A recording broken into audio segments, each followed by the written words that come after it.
Hello, so welcome to our Vrishchigotsavam vlog.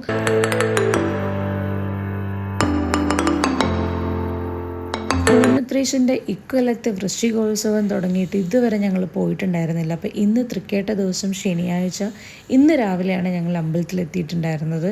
രാവിലെയുള്ളൊരു മേളം കാണാൻ വേണ്ടിയിട്ടാണ് ഞങ്ങൾ വരണമെന്ന് വിചാരിച്ചത്. പക്ഷെ ഞങ്ങൾ വന്നപ്പോഴത്തേക്കും മേളം കഴിഞ്ഞാലും ജാനീനെ കൊണ്ടുപോയി ആനയൊക്കെ കാണിക്കാം എന്നുള്ള വിചാരത്തിലാണ് ഞങ്ങൾ നേരെ അമ്പലത്തിലേക്ക് എത്തിയത്. ഞങ്ങൾ അമ്പലത്തിൽ ചെന്നപ്പോൾ നല്ല തിരക്കായിരുന്നു. തൃപ്പൂണിത്തുറ അമ്പലത്തിലെ ഉത്സവത്തിന് വന്നിട്ടുള്ളവർക്ക് അറിയാം, സ്റ്റാച്ചു മുതൽ അമ്പലം വരെ നിറച്ച പെട്ടിക്കടകളായിരിക്കും.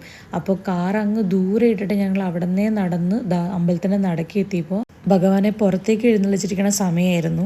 അപ്പോൾ നല്ല പോലെ കണ്ടു തൊഴാനായിട്ട് സാധിച്ചു. ഞങ്ങളപ്പോൾ പ്രദക്ഷിണമൊക്കെ വെച്ച് വരുമ്പോഴത്തേക്കും അടുത്ത പ്രോഗ്രാമായിട്ട് ഓട്ടം തുള്ളൽ അവിടെ തുടങ്ങുന്നുണ്ടായിരുന്നു.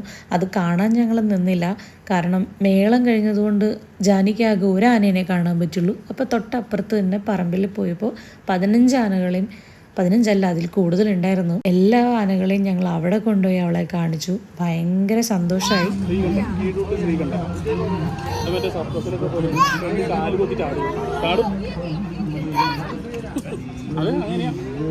അമ്മൂന് ചേട്ടന് ഓരോ ആനയുടെയും പ്രത്യേകത പറഞ്ഞു കൊടുക്കുകയായിരുന്നു. അങ്ങനെ ഒരു ഭാവി ആനപ്രേമിയായ ജാനീനെ സകല ആനകളെയും കാണിച്ചിട്ട് ഞങ്ങൾ തിരിച്ച് അമ്പലത്തിലേക്ക് വന്നു. നല്ല വെയിലായിരുന്നു. അപ്പം ഞങ്ങൾ പോകുന്ന വഴി ആൾക്കാർ ക്യൂ നിൽക്കുന്നുണ്ടായിരുന്നു അന്നദാനത്തിന് വേണ്ടിയിട്ട്. അതിന് വേണ്ടിയിട്ട് ഞങ്ങൾ നിന്നില്ല. ശീവേലി കഴിഞ്ഞ് ആനയും നമസ്കാരം പറഞ്ഞു.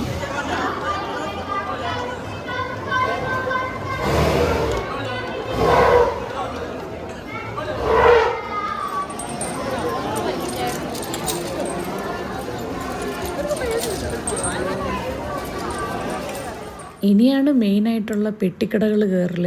ഉത്സവത്തിന് വന്നു കഴിഞ്ഞാൽ ഈ കണ്ട കടകളിലെല്ലാം കയറിയില്ലെങ്കിൽ ഒരു മനസ്സമാധാനം ഉണ്ടാവില്ല.